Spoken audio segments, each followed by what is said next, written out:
Assalamualaikum warahmatullahi wabarakatuh. Apa kabar anak-anak? Semoga kalian dalam keadaan sehat walafiat ya. Nah, seperti minggu kemarin kan PAUD sudah menyajikan pembelajaran dengan menggunakan video. Kali ini pun sama, PAUD akan menyajikan pembelajaran dengan menggunakan video. Tapi videonya bukan film Upin Ipin, tapi filmnya film mengenai cerita Nabi. Nah, hari ini PAUD akan menyajikan cerita Nabi Nuh alaihissalam. Diceritakan di sini di awal video sini diceritakan bahwa ketika orang-orang soleh sebelum kedatangan Nabi Nuh itu wafat, syaitan datang untuk membujuk kaum Nuh agar mereka membuat patung atau sesembahan orang-orang soleh tersebut. Ya, orang-orang soleh tersebut mereka perintahkan dibuat patung sebini mungkin agar mereka tidak melupakan jasa-jasa orang-orang soleh. Akhirnya kaum Nuh pun membuat patung-patung orang-orang soleh tersebut. Dan tidak hanya dibuat seperti itu saja, tapi patung-patung tersebut mereka sembah karena bujuk rayu dari syaitan agar tidak melupakan jasa-jasa orang soleh tersebut. Nah, untuk lebih serunya, gimana kalau kita saksikan cerita Nabi Nuh dan kesesatan kaumnya? Diperhatikan dan nanti di ujungnya PAUD, atau di tengah deh, atau di awal deh, atau di mana deh, nanti PAUD akan sisipkan pertanyaan-pertanyaan yang harus kalian jawab. Kalian siap? Oke, kita mulai. Kemudian kita arahkan agar mereka meminta sesuatu pada patung tersebut. Bagus, bagus. Kalian memang pengikutku yang pintar dan setia. Ayo, segera kita laksanakan. Ya Allah, terimalah dia di sisimu, ya Allah. Ampunilah dosa-dosanya ya Allah. Amin. Bagaimana menurut kalian semua tentang kesolehan orang yang meninggal dunia ini? Maha suci Allah, dia adalah hamba Allah yang sangat taat. Kalau dia berdoa, niscaya Allah akan mengabulkannya. Lalu, bagaimana dengan yang lainnya? Mereka pun orang-orang yang saleh. Mereka para pemimpin yang kami muliakan. Apakah kalian sedih atas kepergian para pemimpin kalian ini? Kami sangat sedih. Iya, kami sangat sedih. Tidakkah kalian merasa merindukannya? Siapapun yang mengenalnya pasti akan merindukan mereka. Iya, benar. Siapapun pasti akan merindukan mereka. Kenapa kalian tidak menengoknya setiap hari? Apa? Menengok? Menengok bagaimana maksudmu? Mereka itu kan sudah meninggal. Tidak pernahkah terpikir oleh kalian untuk membuat gambar mereka? Kemudian kalian bisa memasangnya di rumah masing-masing. Dengan begitu kalian bisa menengoknya setiap hari. Benar juga ya? Benar. Kalau begitu aku akan segera menggambar wajahnya sebelum hilang dari ingatanku. Aku berhasil. Selamat, selamat.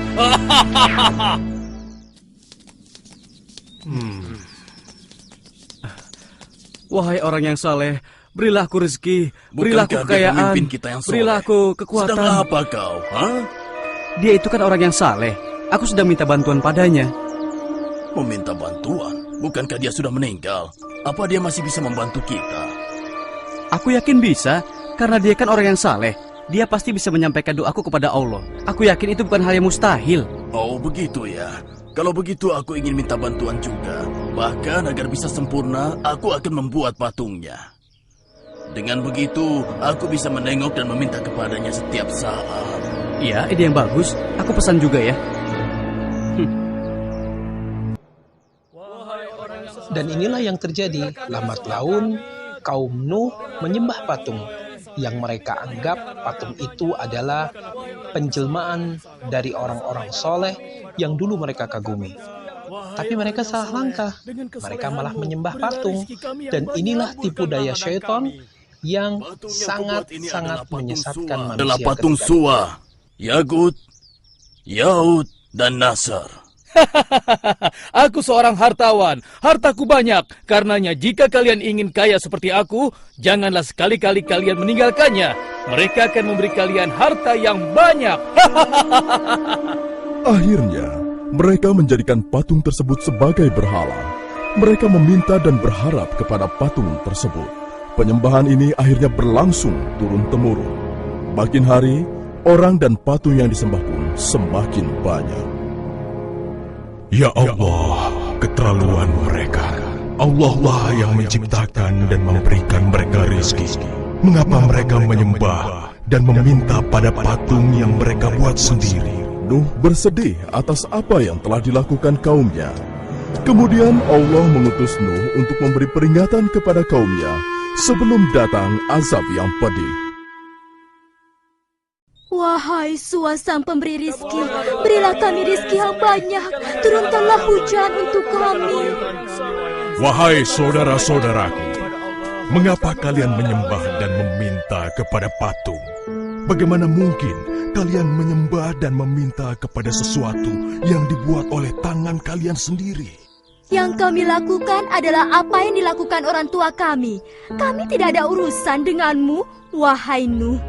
Ya, apa urusanmu sehingga kamu melarang kami melakukan hal ini? Allah mengutusku untuk memberi peringatan kepada kalian. Sembahlah Allah, dialah yang maha pemberi, pengasih dan penyayang. Sejak kapan orang miskin sepertimu diangkat Allah menjadi utusannya? Dia ingin membohongi kita. Dia pikir kalau kita ini orang-orang yang bodoh. Allah murka dengan apa yang mereka lakukan. Oleh karena itu, Allah mengajak mereka dengan kemarau yang panjang. Sumur-sumur kering kerontang. Tanaman dan hewan ternak pun mati kekeringan. Sementara itu, semakin hari, simpanan makanan mereka pun semakin menipis. Bagaimana ini? Hujan belum turun-turun juga. Jangankan mengharapkan panen. Satupun tanaman kita tidak ada yang bertahan hidup. Benar, simpanan makananku sudah hampir habis. Mungkin doa kita kepada Suah, Yagud, dan Nasr kurang. Kalau begitu, ayo kita terus meminta kepadanya agar segera diturunkan hujan. Wahai kaumku, kenapa kalian menganggap patung-patung itu dapat memberikan sesuatu? Bukankah untuk berdiri saja, patung-patung itu butuh bantuan kalian? Wahai Nuh, sekali lagi jangan ceramahi kami. Dulu pun orang tua kami selalu meminta kepada mereka, dan mereka pun hidup aman dan makmur. Kau yang membawa sial. Kalau Tuhanmu bisa memberi, kenapa kau tetap miskin? Ayo, kita pergi. Tinggalkan saja dia. Berikan kami hujan. Mengapa kalian menyembah sesuatu yang tidak bisa memberikan apapun kepada kalian? Siapa bilang yang kami sembah tidak bisa memberikan kami sesuatu? Iya, Tuhan Suah memberikan kami hujan. Tuhan Yagud memberikan kami makanan. Tidak, kaumku. Allah lah yang menciptakan kalian dan memberi kalian rizki. Allah juga menciptakan langit, bumi, dan matahari. Dia maha kuasa lagi maha pemberi. Hai Nuh, kenapa kami harus percaya padamu? Sedangkan kau dan pengikutmu saja orang-orang yang miskin. Hentikan omong kosong ini, kami bosan. Wahai saudaraku, bertobatlah. Niscaya Allah akan mengampuni dosa kalian. Berhentilah segera dari kesesatan ini. Jangan sampai kemurkaan Allah semakin besar. Pergilah kau, jangan ganggu kami. Urus dirimu sendiri. Demikianlah yang dilakukan oleh Nuh siang dan malam. Tidak henti-hentinya terus mengajak kaumnya tersebut untuk kembali menyembah Allah. Namun, sebanyak itu pula penolakan, hinaan, dan cacian yang ia terima. Sampai akhirnya, Allah pun menyampaikan kepada Nabi Nuh bahwa tidak akan ada lagi dari kaumnya yang akan beriman kepada Allah dan mengikuti ajakannya, kecuali orang-orang yang telah bersamanya selama ini. Namun demikian, Nabi Nuh masih terus mencoba, seraya berharap semoga masih ada di antara kaumnya yang sadar dan meninggalkan kesesatan. Wahai Nuh, utusan Allah, bukankah Allah sudah menyampaikan kepadamu bahwa tidak ada lagi di antara mereka yang akan beriman? Benar wahai utusan Allah, sungguh engkau telah bersabar selama ini. Bukankah sudah 950 tahun kita mengajak mereka untuk kembali menyembah Allah, tapi mereka tetap saja menolak. Bahkan di antara mereka ada anakmu yang engkau cintai. Sudah cukup usaha kita. Biar Allah saja yang memutuskan setiap urusan mereka. Kaumku, ingatlah bahwa yang patut kalian sembah dan mintakan pertolongan hanyalah Allah. Bertaubatlah dan takutlah pada azab Allah. Nabi Nuh tak bosan-bosannya memperingati mereka agar senantiasa menyembah Allah dan menjauhi dari menyembah patung. Bahkan anaknya sendiri mengusir ayahnya, sehingga Nabi Nuh pun bersedih karena Nabi Nuh memberitahukan kepada mereka bahwa Allah akan menurunkan azab kepada mereka jika mereka tidak mau bertobat kepada Allah. Tapi apa yang terjadi? Nuh diusir, bahkan Nabi Nuh dianggap sebagai orang yang menyebabkan kekeringan yang Ya, ada sekarang coba ini. kau buktikan Dan mereka ancamanmu aman. itu, wahai pembohong besar. Cepat buktikan. Cepat, ayo buktikan. Buktikan pada kami. Ya Allah, sungguh Engkau telah saksikan orang-orang yang mendustakan-Mu dan Rasul-Mu. Ya Allah, janganlah Kau biarkan seorang pun di antara orang-orang kafir itu tinggal di atas bumi.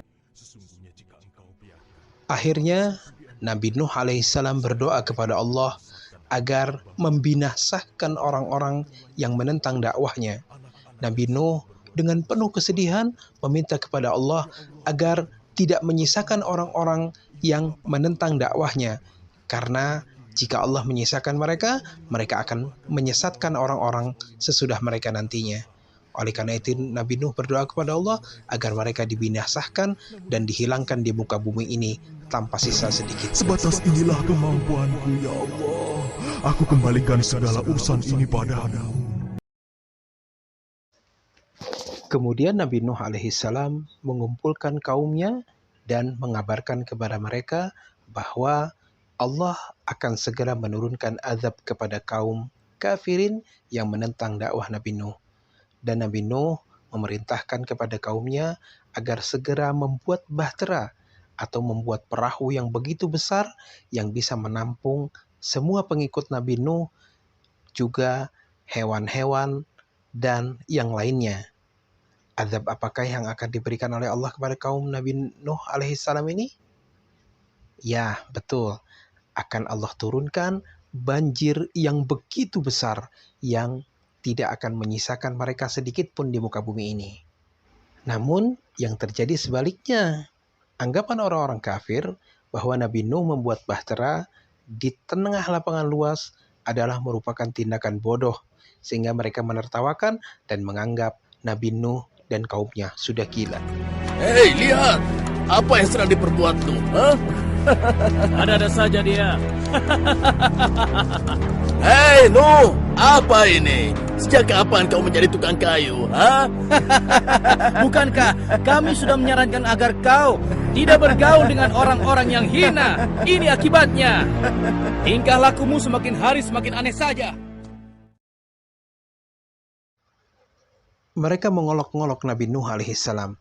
Mereka tak hentinya tertawa dan menghinakan Nabi Nuh. Tapi Nabi Nuh tetap memperingatkan mereka agar mereka segera bertaubat kepada Allah, karena Allah akan segera menurunkan azab yang begitu besar buat mereka.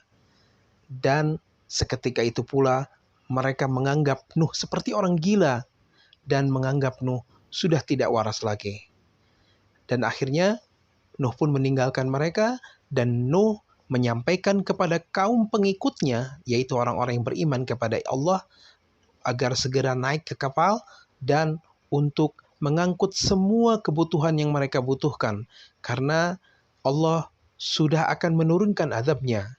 Mereka diperintahkan oleh Nuh untuk membawa binatang-binatang ternak, binatang-binatang yang ada, agar mereka tetap bisa hidup nantinya.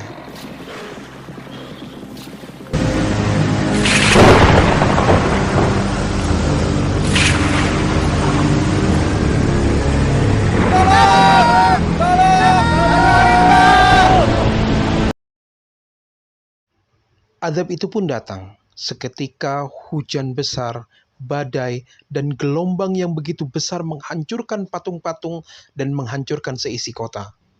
Orang-orang kafir berlari menyelamatkan diri. Ada yang naik ke gunung, ada yang berlindung, dan semua mereka usahakan untuk melindungi mereka.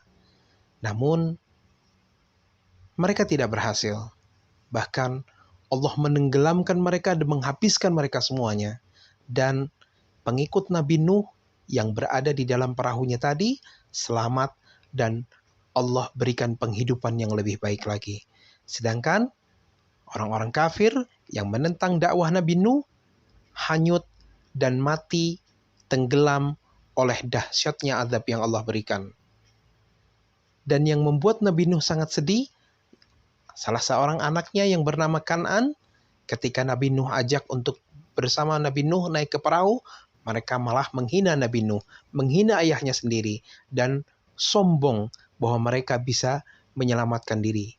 Namun ketika Kan'an, anak Nabi Nuh ini naik ke gunung yang lebih tinggi, ternyata gunung itu pun tenggelam. Dan akhirnya Kan'an meninggal dunia, tenggelam bersama dengan kaum kafirin.